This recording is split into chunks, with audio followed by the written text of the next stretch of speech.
What's up, ladies and gentlemen? Welcome to the show. As always, thank you for tuning in. So I'm scrolling through social media. I come across this audio clip of Joe Rogan's podcast, and I don't know who the guest is, but clearly the guest is not into politics. And essentially, it's Joe Rogan calling out the banana republic tactics that the Democrats are using against Donald Trump. And the reason why it caught my attention is the guest speaker that he has. He actually says he's not into politics, and even he can see the obvious. You know, sometimes doing the podcast, being submersed into politics and the culture and all the news all the time like I am, sometimes it's very easy to get disconnected from what normal America is thinking, what normal America sees. You know, believe it or not, there's millions and millions of Americans that aren't into politics, and they don't keep up with the news. They just go on with life. How they can do this, I have no idea. But sometimes you have to make sure you stay based with the rest of America. And so for the longest time, I've been saying this for months, 11, 12 months, that these are banana republic tactics and that every single person can see it and everybody knows what they're trying to do here. So sometimes I have to question it because does America really see it? Does everybody actually see what's going on? And that's why I have a ton of friends, Democrats, Biden voters, center-left, center-right, way left, liberals. I have all of them. It allows me to keep my bearings straight. It keeps me grounded to normal America. So hearing Joe Rogan talk about this and hearing his guest kind of confirm that, yeah, these are kind of banana republic tactics, it is relieving to know that everybody does see what's going on here. So I would just wanted to play the audio clip for you. This isn't the full show. It's just going to be a quick little show here. I just wanted to point it out to you and let you listen to Joe Rogan and his guest on the Joe Rogan podcast. We have 1 year now. We're in November. We're in late November. We have less than a year. Like what are they going to do?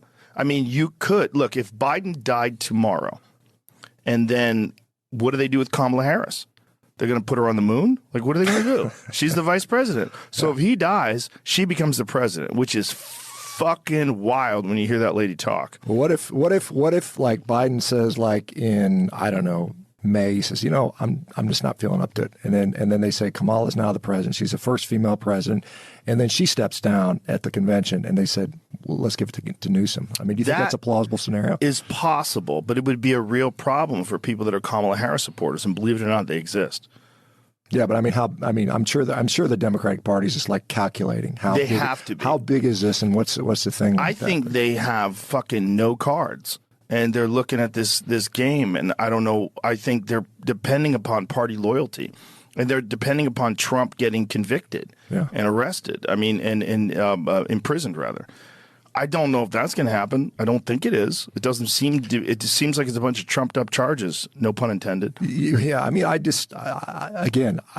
not a political commentator. I'm not an expert. It does seem like really like, why are they going after him so hard right now when they could have done it? You know, like the hotel thing or the valuation of the property from 20 years ago. It's bananas. Right. The valuation of the property is so obvious, so off what it should be. $18 million for Mar-a-Lago, I'd fucking buy it.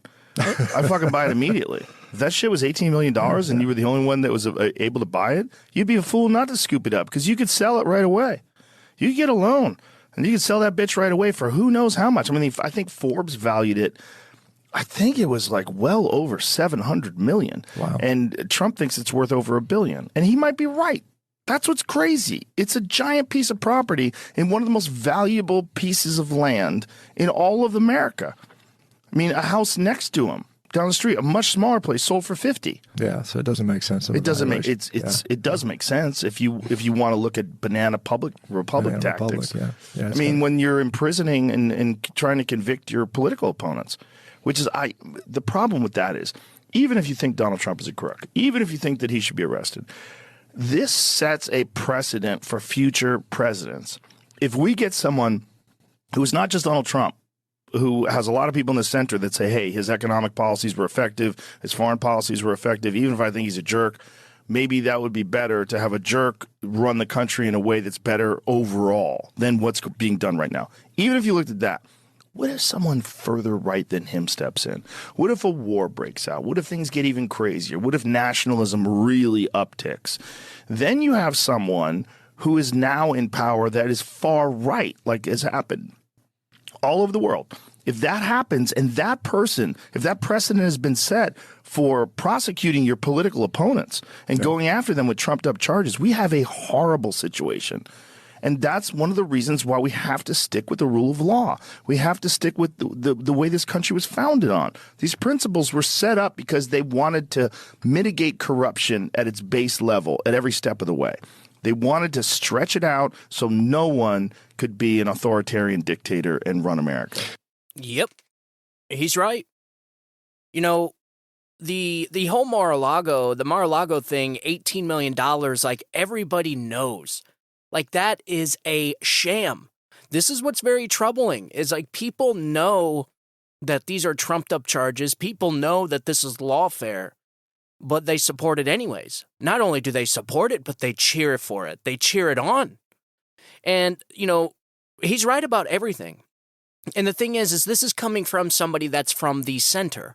And every person that I talk to that is center, even center left, they understand that these are Banana Republic tactics that are being used against Donald Trump, but they just justify it in their mind. But the problem is these people's justifications for doing certain things always end up very badly, always end up with a net negative. A good example would be the defund the police movement. They had a social revolution that led to defund the police. And because of the defund the police movement has caused massive damage to low-income communities. Because you demoralized the police officers, you scared them into doing their jobs. So now they're letting criminals go. You combine that with the George Soros district attorneys in these big cities.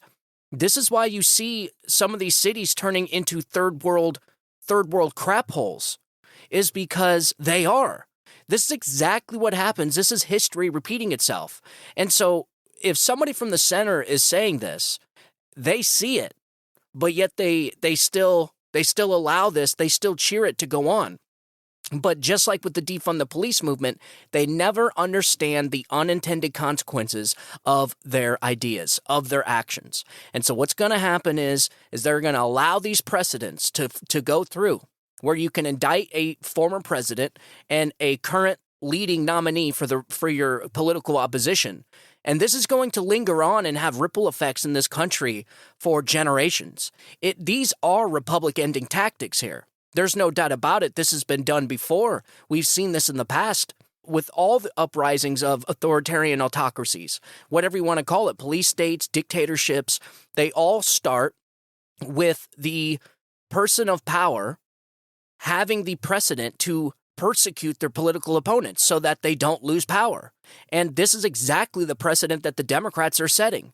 So just like we'll use Joe Rogan's example, for instance, say somebody way further right than Donald Trump gets in, and he's so far right, he's actually becomes like a form of Adolf Hitler or a form of some type of dictator. You're not going to be able to get rid of him. You're not going to be able to get rid of him because he's going to be persecuting his political opponents to stay in power. So essentially, all the worst fears that the Democrats say now about Donald Trump could actually happen, and it will be because of the Democrats and the precedent that they set, that they cheered for, will be the exact reason why that tyrant, that dictator stays in power. The Democrats' policies always end up hurting people and end up having the opposite effect. The defund the police movement's one idea. The border issue.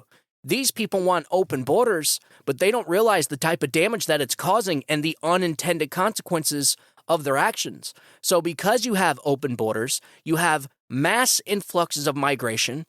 And because of that mass influx of migration, you have an influx of rape, an influx of murder. You have an influx of absolutely inhumane things happening at the southern border because of the Democrats' border policies, because of the Democrats' ideas. Again, not exactly what they intended, but still, very, very negative unintended consequences. And they do this with everything. This is why everything the left touches, they destroy. These people need a governor. They need a governor, and they have none. Not only do they not have a governor, but they are going full bore, and they are running roughshod over our entire principles, our founding principles, our foundational ethics, and the way we do things and have done things in this country for 250 years. They don't care. They are doing everything they can to prevent Donald Trump from being president. But what they don't realize is that the actions that they take now are going to linger on in this country for generations, like I said. But the thing is, the reason why I played this audio clip is that even the people in the center can see what is going on. The only thing that needs to happen is that this entire thing needs to be shut down. Is it going to? No. Why? Because we have a serious lack of courage in this country. We have judges that are too cowardice to step up and say this is enough. Why? Because they're afraid of being targeted by the mob. This points back to the show we did a couple weeks ago with the George Floyd case, the Derek Chauvin case. This is why the Derek Chauvin and George Floyd case is so detrimental to me, is because that case right there, that exact case, the George Floyd Derek Chauvin case, just justified their social revolution. And it justified the mob. And it justified mobocracy. And it also showed the left how effective mobocracy is. And so they didn't stop. They didn't stop, and they tried doing it with Kyle Rittenhouse, and now they're using the same tactics, the same ones, on Donald Trump with these court cases. What they do is they have the media create this narrative. They saturate the narrative over the airwaves. Essentially, they create and fabricate a whole story, just like they did with the Russia collusion hoax. And they get normal, regular people to believe things that just are not true, like Russia collusion hoax. There were people that believed Donald Trump got elected because of Russia for years. In fact, there's still people out there that believe this. This is how effective the media is. And they know this. And just like we stated in the episode we talked about the George Floyd case, the media is the tool for the government. The government and the media are the same entity. They have a symbiotic relationship. They are working together in order to build a narrative, in order to activate the mob, right? So the mob, getting closer to these elections, the mob goes out and they start pressuring who? The judges. Which judges? The SCOTUS judges. Just today, I read a story. There's subpoenas going out. They are putting massive pressure campaigns on the conservative judges in the Supreme Court. Why? Because they know that it's all these tactics that they're using, this weaponization of the government, the weaponization of the justice system, is all going to land on the desk of the Supreme Court of the United States. When they have these justices wrapped up with subpoenas and investigations and ethics committees, they are going to have a lot of courage to speak out and speak up and protect this country. This is all a plan, folks. I've been saying this for freaking months. Everything they're doing right now is a plan. Who is behind the plan? I don't know. Is it a small group of people? I don't think so. I really don't. I think it's a semi-large group of people, but they all have the same mindset. And because they have the same mindset, it appears as if it's one orchestrated operation, but it's not. I don't think it is anyways. Maybe it is, maybe it's not, but it doesn't matter. What matters is there is a plan that they're going by here. And it's all about timing. This is why the Judge Chutkan, is trying to kneecap with the law. The judges in these cases are trying to kneecap Donald Trump's campaign, weaken him. The judge in New York is trying to bankrupt Donald Trump. So that also hurts his campaign, and they're trying to strip him of his wealth, right? These are tactics used in every banana republic, every authoritarian regime. They're going to try and strip him from his wealth. They're going to try and essentially destroy this man by using lawfare and the justice system, right? While at the same time, the mob, the mobocracy, the same mob, BLM, Antifa, the same ones that were at the George Floyd case that pressured that judge, that pressured those prosecutors.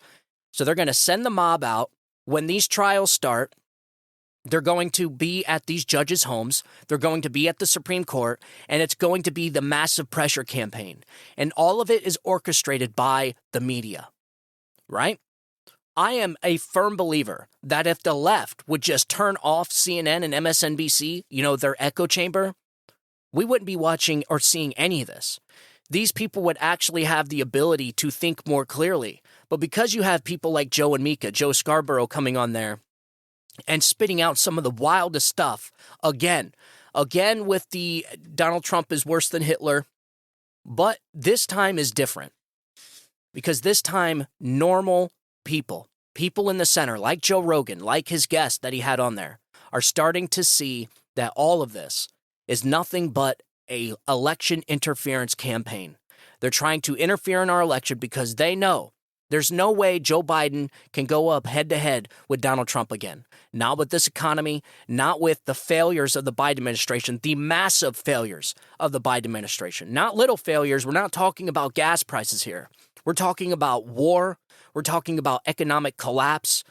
We're talking about republic ending disasters here. We are on the brink of world war. We are on the brink of a currency collapse. You have a weaponization of the justice system. You have intel agencies spying on Americans. You have Section 702 reform coming up here soon in December that nobody seems to be talking about, which is essentially the FISA courts. That, the intel agencies, and the same cabal of people that are behind all these tactics now to kneecap Donald Trump, they lied to the FISA court to get a warrant to spy on Donald Trump, his campaign, and all the people in his orbit. So we know that the justice system, that the intel agencies can be weaponized. Why? Because Democrats have set that precedent. And because they set that precedent, it's no surprise that they're going to use it again. That's what I'm trying to get to.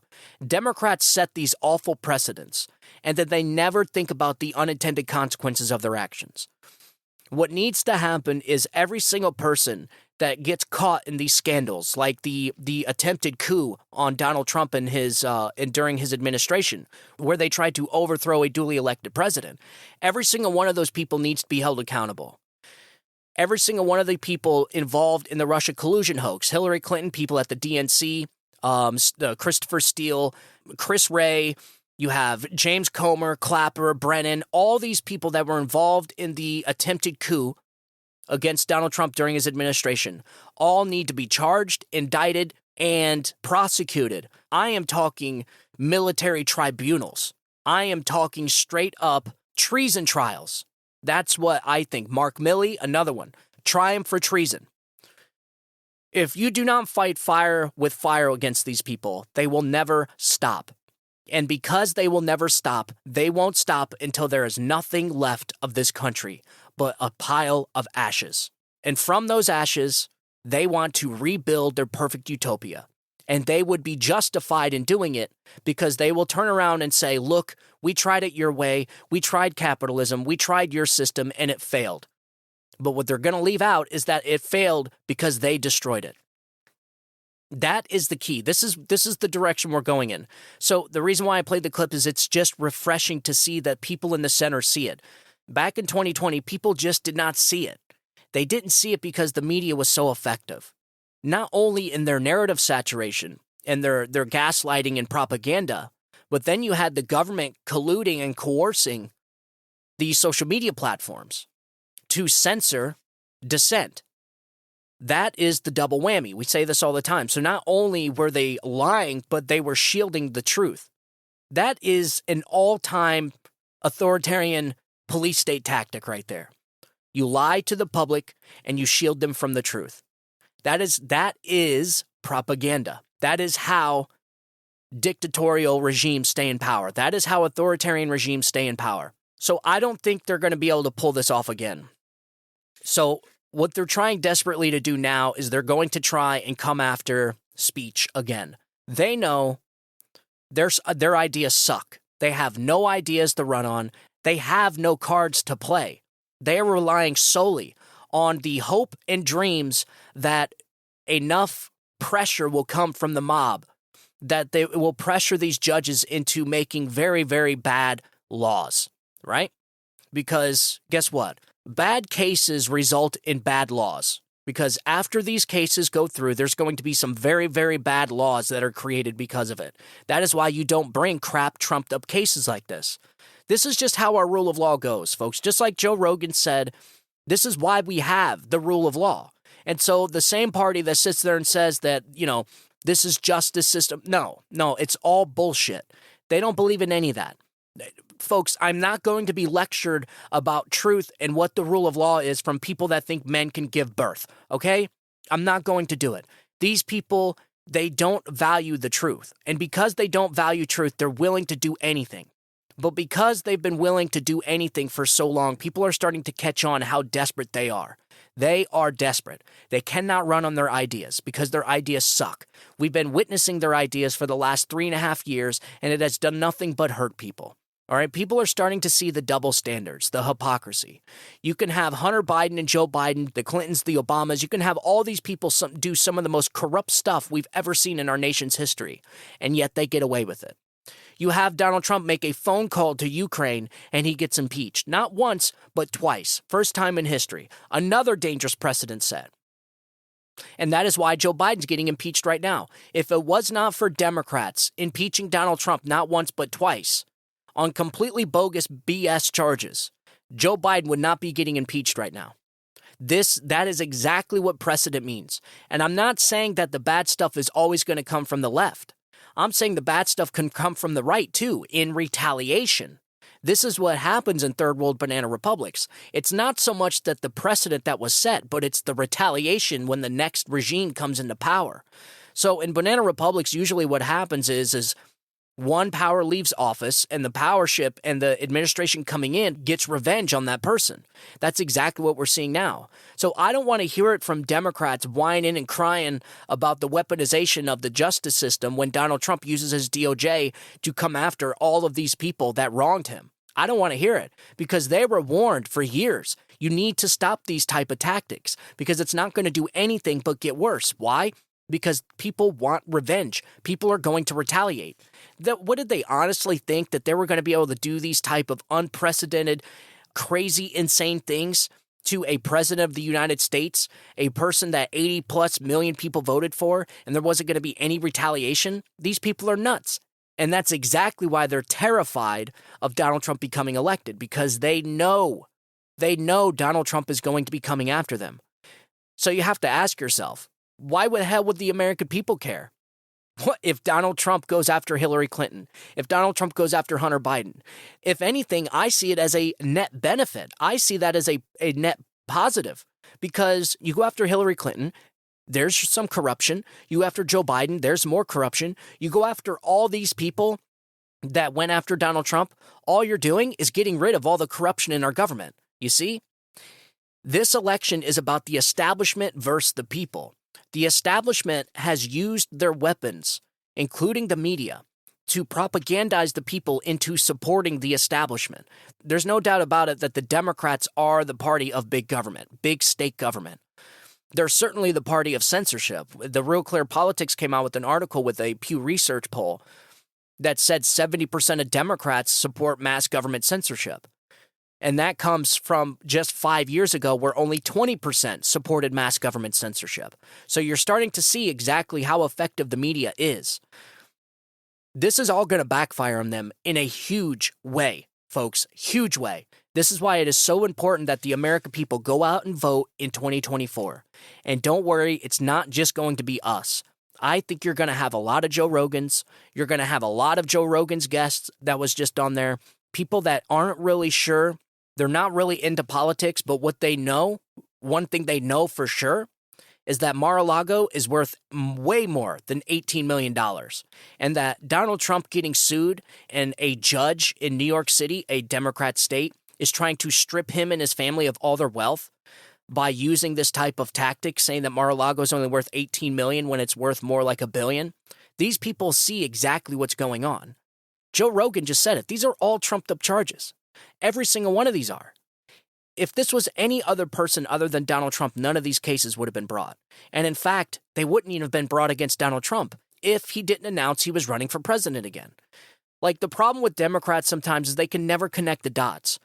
Like, nobody notices that all these cases are all in blue states, brought forth by Democrat district attorneys, Democrat judges, Democrat prosecutors. in Democrat areas where the juries are most likely going to be 95% Democrat, they don't connect the dots. What normal, rational people do. They know damn well that the Washington, D.C. is a Democrat stronghold.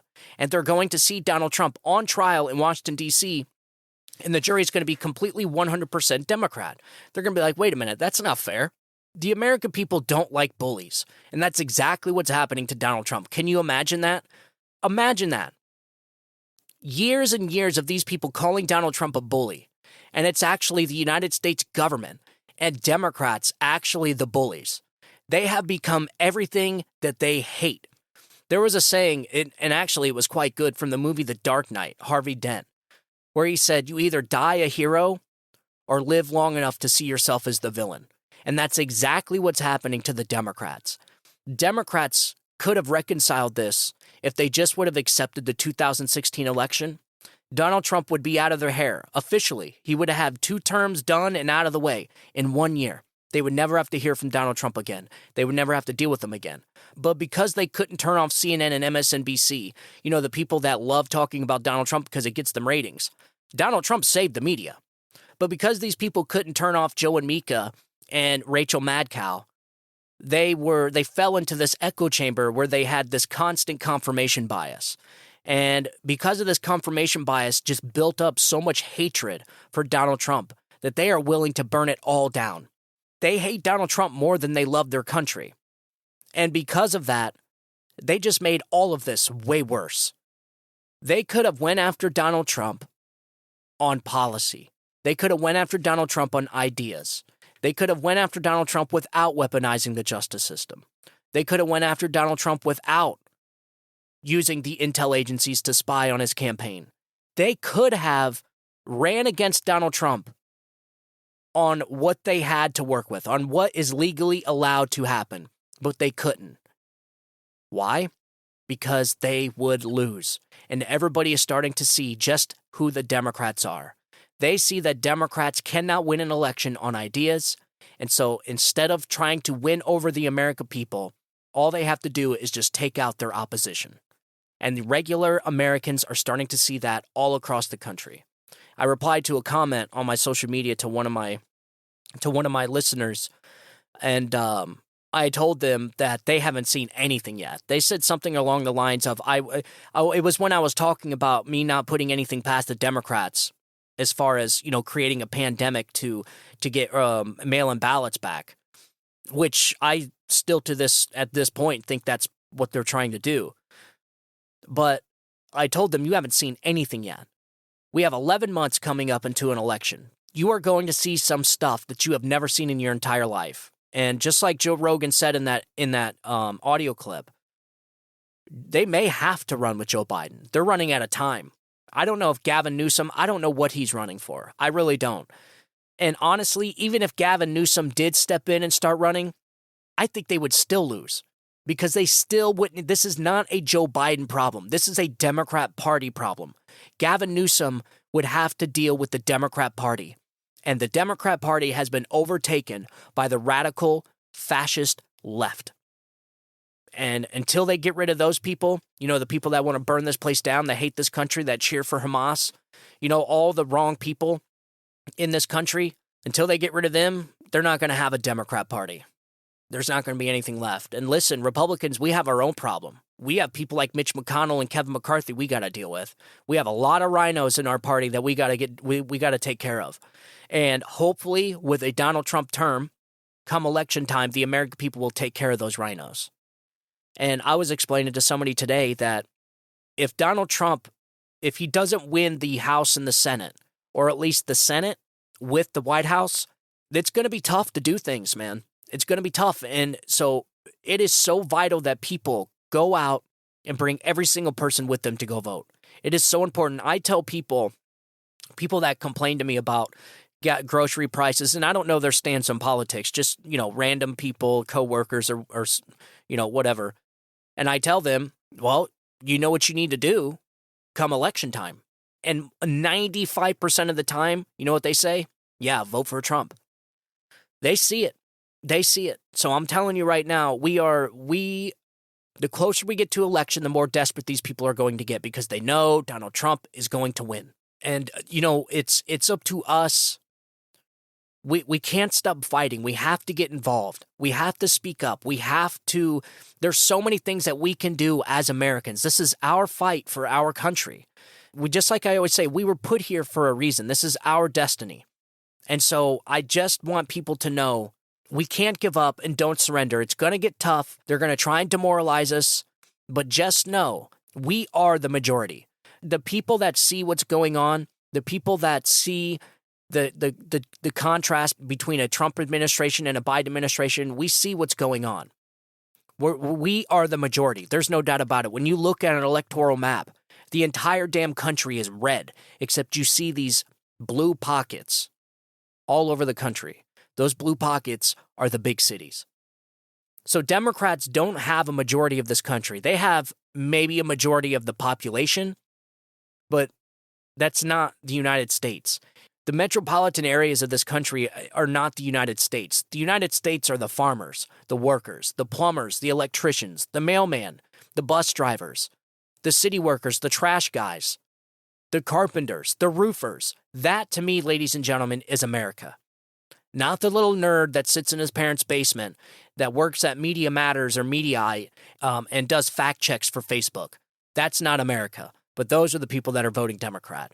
So, all right, ladies and gentlemen, as always, I want you guys to have a good day. Have a great weekend. TGIF. I'm going to be releasing another show on Saturday around the same time. So make sure you guys tune into that. If you want to get a hold of me, Stephen Tauriello Show at gmail.com. You just ask me whatever you want. If you got some articles you want to send me, I'll take a look, and I'll be sure to respond to you no matter what. If you guys could, I'd really appreciate it if you shared the show with your friends and family. You can find the show on YouTube, find the show on Rumble. You can find it anywhere on any social media platform. Facebook, follow me on Facebook. Find the show, share the show with your friends and family. I really appreciate it. It really helps the show out, and I will talk to you guys tomorrow. So, as always, I want you guys to have a good day. Have a great weekend. God bless you, and God bless America. You guys have a good day. Bye-bye.